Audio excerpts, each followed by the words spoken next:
Thank you so much. Hey everyone, really pleased to be here today.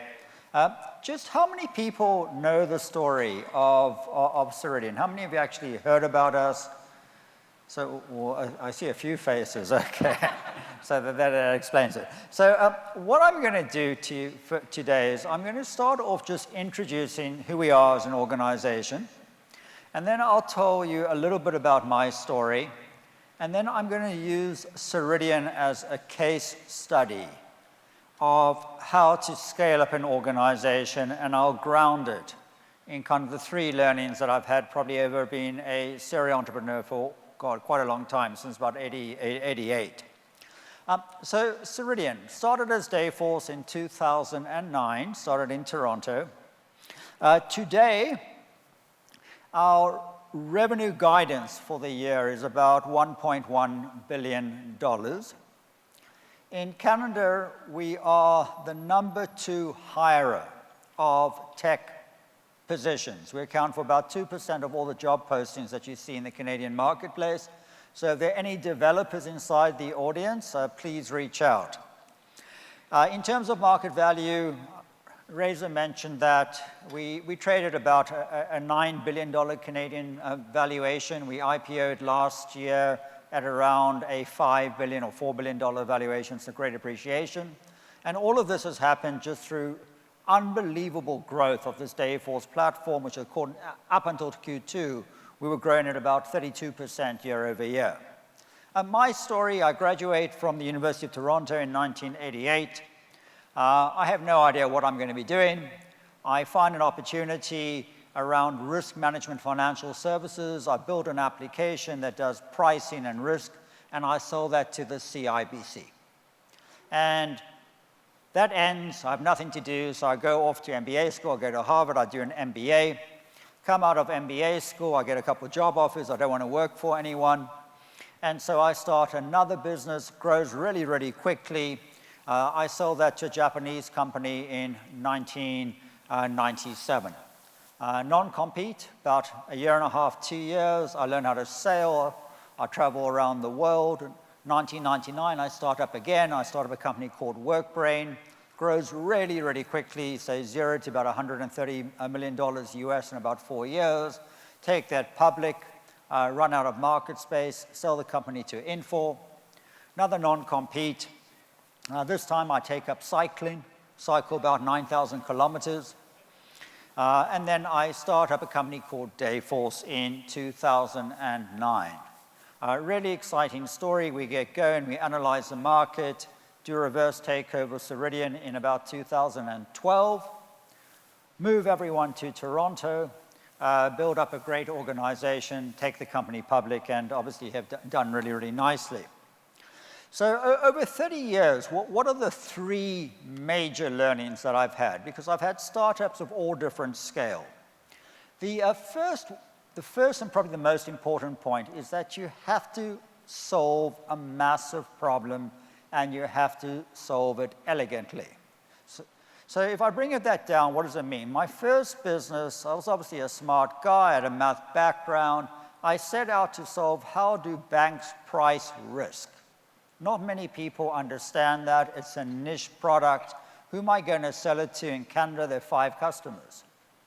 The key thing over here is you have to identify a big problem. Big means that you're going to measure it in tens of billions of dollars. And elegantly means that you're going to solve it in a way that doesn't require customization so that you can get scale.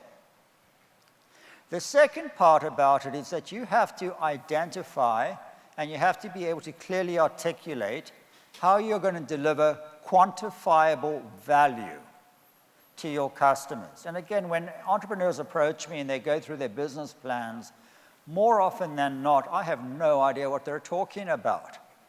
Right? You have to work out how to deliver that value proposition and how it has to be quantifiable. By the way, value to any corporate customer means 2 things. It means you're either going to increase sales or you're going to reduce costs. That's the definition of value. And the last part, which is probably the most important, is that to scale an organization, it's not about you. It's not about attracting a group of mavericks. What you have to do is you have to build a company culture. And you have to build a company culture in a way that everyone is aligned to deliver value. And if you do that, you most likely will be successful. So my story, if I start in 2009, my non-compete has just ended with my previous company, WorkBrain. What we did at WorkBrain is we built time and attendance and scheduling systems for organizations of more than 100,000 employees. And as I mentioned, growth was tremendous for the first about 4 years, and then we hit market capacity. There just weren't that many companies. And when we try to take the tech stack down market, which for us were companies of 50,000 employees, we found that companies weren't able to administer the IT tech stack. So 2009 comes about, my non-competes ended, and I'm looking at the market, and what's changed? Well, what's changed is that cloud technologies have become very well adopted. And I can use cloud to deliver a similar application without being constrained by IT groups.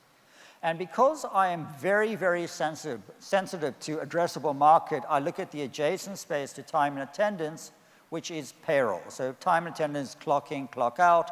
Payroll is the creation of your check. And what I find is, first, a massive market. North America, Canada, and the US is about $20 billion, and another about $20 billion globally. Second thing I notice is that the requirements across customer, regardless of industry or size, are largely the same. And that means I can build once and I can deploy without customizations and get scale on the back end. Third observation is that the average life of a payroll customer is beyond 10 years, which means that my lifetime value of any customer, once I've acquired them, should be very, very profitable.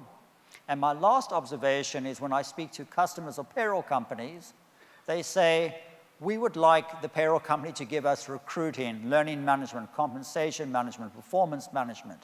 So it's evident that there's a potential for a platform play. So I'm interested in this space, and I start having conversations with CEOs. And my conversation is very simple. What does strategic HR mean to you? And in all my conversations, there wasn't a single CEO that actually defined it. Instead, what was going on is that in your compliance checkbox or checklist, you had a line that said strategic HR. Do you have a strategic HR plan? And they went, check, yes, we have one. But there was no substance. So we came back and we said, okay, strategic HR means that you have a defined plan to deliver a set of goals with appropriate measures to track progress for things like creating employee productivity, coming up with an employer brand that's going to attract and retain the best talent inside the market, development plans and succession plans that are going to allow you to navigate change and accommodate growth. And if we can do that, we can deliver on strategic HR. So my question to the CEOs were, do your current HR systems allow you to deliver on strategic HR? And the answer was no. And the reason for that is that in the market at the time, an HR system would be separate from a time system, separate to a payroll system, separate to a benefit system, recruiting, learning management. It was just complete separation of data. And if you're trying to deliver value in any of this, you have to focus on the experience of the individual, in our case, the employee or the manager, in end-to-end fashion. And if the data is not all together, well, you can't do that. And when we spoke to people, what came back is all these words. It's all modular, it's all batch. We have to do workarounds. So the thought was, well, can we approach the problem in a different way? And so to do that, we started to focus on the first area that we were very familiar with, time and attendance and payroll. And my question to payroll people was this: how do you commit pay? When do you commit pay? And the answer was, we commit pay when we run out of time. And my answer was, well, surely you mean when you're ready to pay people, when you have a quality of check? And the answer was no. And I said, well, why not? And they said, well, there's separation of time and payroll. We can't get access to our data because it resides in the time system, and it resides there for 14 days, possibly 15. And then we get the data out of time and attendance, we move it into payroll, and then we really just have 1 day to do all of our quality checks and our adjustments. So what happens is we run out of time, we commit pay, and we clean up the mess after the fact. And so we looked at the problem. We said, well, with today's technology, that shouldn't be the case. What would happen if we designed a system so you continuously calculated pay? Anytime an HR record changed or time record changed, you would calculate the net earnings. If we did that, we could allow the payroll people access the data from the very beginning of the pay period, allow them to make the adjustments, and other people, such as employees and managers, would be able to leverage that data.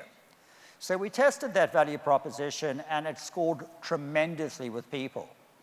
Right? And we're not really talking real innovation here. What I'm talking about, again, is it's a massive problem, and I'm going to solve it in a simple way. In fact, I'm going to solve it exactly the way it was done before there were computers. Because if I go back 30 years ago, the payroll person would take the paper time cards, calculate the gross pay, do the tax and deductions, write the paper checks, and do the ledger entry. It was one person who was doing all of this. So from that, we came up and we said, you know what, there's a fantastic opportunity here. We can leverage modern technology, so all the predictive tech, ML, AI, voice, etc. We can start with a proper data design of a single database, and we can extend to this full delivery of HR. Now, there was a lot to build over here. So we needed a paradigm, a way of deciding how do we actually sequence and how do we prioritize. And what we did is we said, okay, on the y-axis, let's look at value to the organization.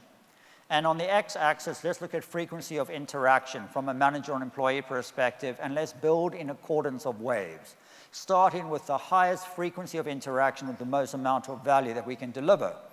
And more importantly, as we build each of these features, let's identify the 5 KPIs that we can impact inside the organization that we can actually quantify. And if we can do that, we can deliver value in a way that it can be measured, which means that we can have a conversation with prospective customers about how we're going to impact value, either create revenue or save costs. And that's what we set out to do. And so if you look at the actual growth of Dayforce over this particular period of time, we launched the product 2013. At that time, our recurring revenue, probably a couple $100,000. And we started building out. We did payroll, and we did time, and we did benefits, recruiting, performance, comp, learning, etc. And as we did that, we were clearly identifying the 5 KPIs across each of the different features and how we would have impact or value to the actual market. And it worked tremendously. Today, as I mentioned, our guidance of revenue for the year in Canadian dollars is about $1.1 billion. So it's been just tremendous amount of growth over a very, very short period of time. And again, my second point was after you've identified this massive market, determined how you can solve it consistently and simply, you have to make sure you can communicate how you're going to create value to your customer.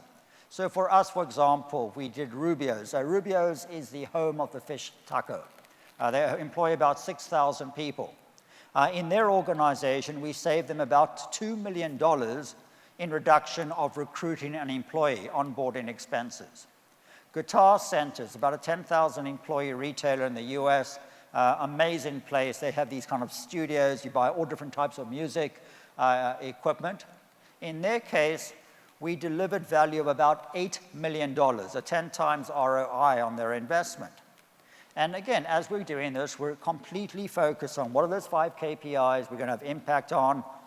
Have we actually moved the customer in the right direction? How much have they done? And nowadays, if you actually look at our product at our customer conference in October, we'll be showing inside the product the impact that we have on these KPIs. In other words, if I'm running HR, if I'm running payroll, I'm running recruiting, what are the 5 KPIs I should be tracking? Tell me my current score, tell me how I've trended over time, and how do I compare to my cohort of peers, which again provides us with that simple language of how to create value.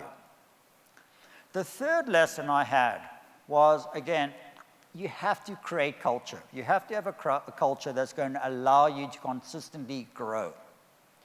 And the way that we did that is we started with a brand promise.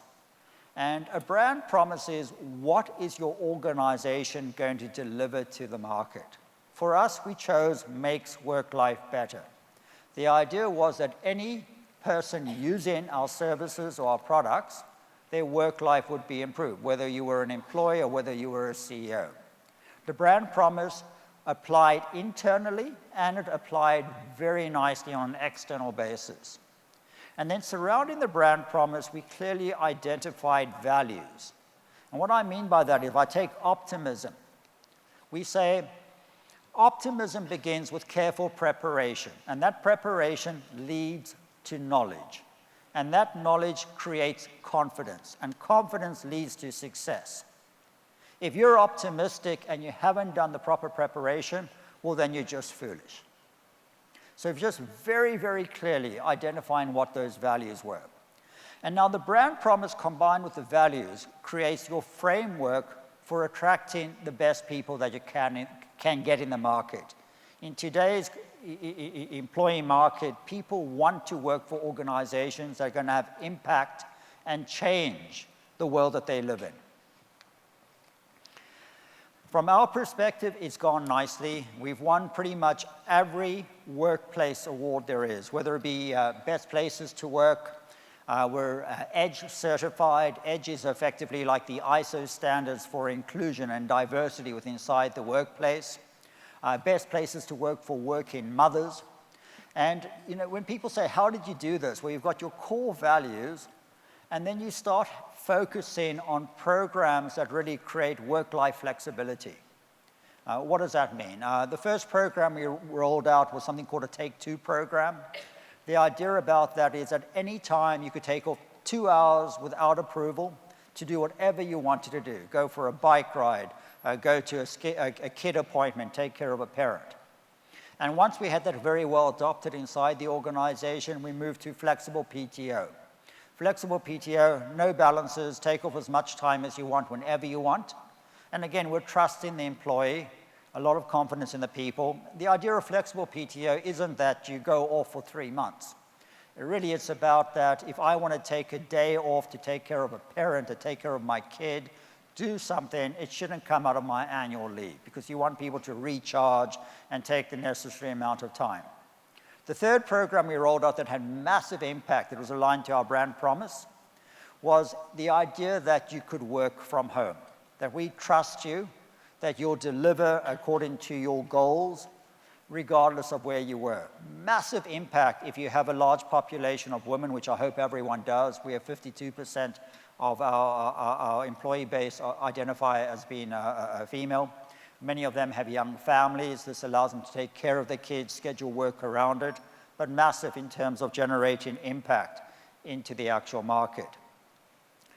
The great thing about this is that we're a perfect example how this focus on the employee experience leads to a much better customer experience and how that leads to real results. So if you look at the chart over here, you've got our employment engagement scores, which have gone up really nicely. And as they've done that, our NPS scores, our Net Promoter scores, have gone up tremendously as well.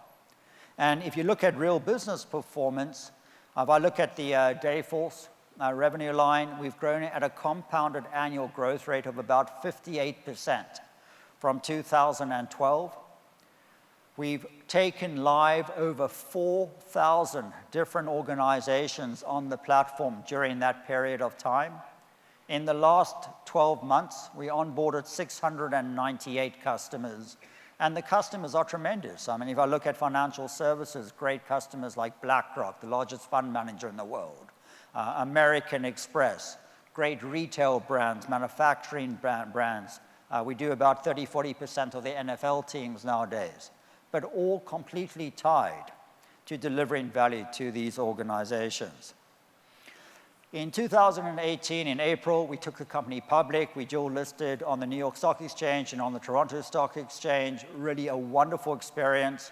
It allowed us to share financial, if you like, generation with all of our employees through an employee share purchase program. We raised about $800 million US initially.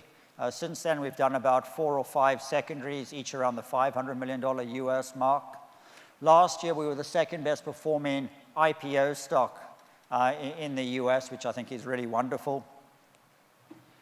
And now, going forward, again, it's about articulating how you do continual growth. For us, we look at sustainable growth on a multi-vector, multi-year basis. If you ask me about this year, I would say our growth is coming from our existing markets. Basically, go acquire more customers, go back, extend the platform, and sell them the new products. If I go into next year, a lot of our growth comes from entering new segments. New segments for us would be, historically, we focused on that 1 to 6,000 employee segment. Last year, we launched an enterprise business focused on 4 different verticals, and that's been going very nicely. Recently, we launched a 5th vertical, government, again, another adjacent market. Basically, new segments to me would be the typical Jeffrey Moore, hitting the different bowling pins as you actually grow in the organization. You then have the concept of global. For me, when I looked at the market, 50% of my addressable market was outside of the US and Canada. We've now started expanding. We launched payroll for the UK last year. We launched Australia in April of this year. Last week we did Ireland. Next year we'll do New Zealand. We've localized the product into about 20 different languages. We're active in about 50 different countries at the moment. And so focusing on global gives us a lot of sustainable growth in the existing market. And the final area for growth is looking at opportunities adjacent to what we currently do. 2 areas over there. One would be the movement of money. We move around $300 billion of payroll funds a year, looking at ways that we can monetize the movement of that money through things like wallet technologies. Other areas of adjacent markets for us will be things like expense management. I can take that $40 billion TAM, total addressable market, expanded by $5 to $8 billion by moving into expense management. And expense management starts with time capture and ends with payroll, so it fits very, very nicely. But just thinking about growth from a sustainable basis of how you can continue growing the organization. So just to summarize, when I look at what I've learned, start with really being honest about what your addressable market is. Each time I start a company, I probably spend 9 months analyzing the market, doing field research, picking up the phone, calling prospective customers, asking them how they actually tackle a particular problem, what are the different technologies that they look at. I typically call all of the competitors in the marketplace. I ask them about the design of the product, how they solve that problem, and then I look to see if there's a way that I can solve it more elegantly, and then I test and I test it again. For every idea that I start, I probably pass on 20. And when I speak to young entrepreneurs, I don't really get that. What I find very frequently is that people listen with kind of happy ears.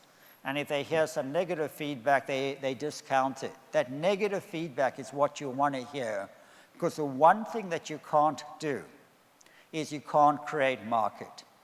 Every other aspect of running a business, whether it be operationally or whether it be financial, you can manage that type of risk. But you cannot create a market for your product if it doesn't exist. Second point, again, you have to learn how to articulate value. And again, when I hear entrepreneurs speak and they go through, they use these big, big words and all of these acronyms, I'm not smart enough to understand what they're talking about most of the time.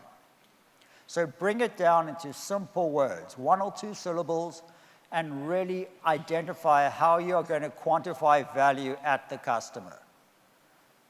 Immensely, immensely important. And the last part, consider how you're going to create that company culture. Work at how you're going to attract the best people that you possibly can find.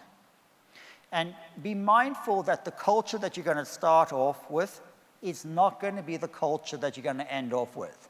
That you're going to have to reinvent the organization all the time. You're starting a company, you really are thinking about how do you get everyone aligned and living at the office 24/7. Right? That's what you need in a startup culture. You need all of this energy where people are really working without really proper compensation, completely aligned, so you have a lot of inclusion events, parties, fun, etc. You get going, you have to start relaxing on that, and you have to start moving to where we are. Where we are as an organization, it's not about the pizza lunch. It's about How do we actually get work-life balance? How do we get equality inside the workplace, where everyone is treated with respect, that there's proper inclusion, regardless of identity, religion, or race?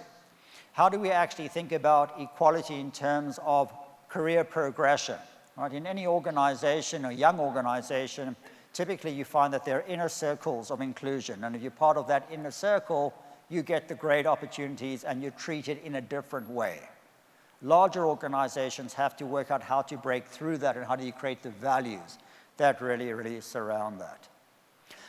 Just before I end, first of all, I'm delighted to be here. I think we in Canada have an immense opportunity to leverage the resources we have, the people, the schools, the education, our proximity to the US. If I can be of help to anyone at any time, please reach out to me. My email is just Dave or David@Ceridian.com. If you forget that, it's Dave or David@Dayforce.com. If you message me on LinkedIn or Twitter or Facebook or Instagram, you'll probably get a response back pretty quickly as well. And I think it is so important that all of us who've actually done this continue supporting everyone else who's trying to do this so we can create this great economy of innovation. So thank you very much for your time today.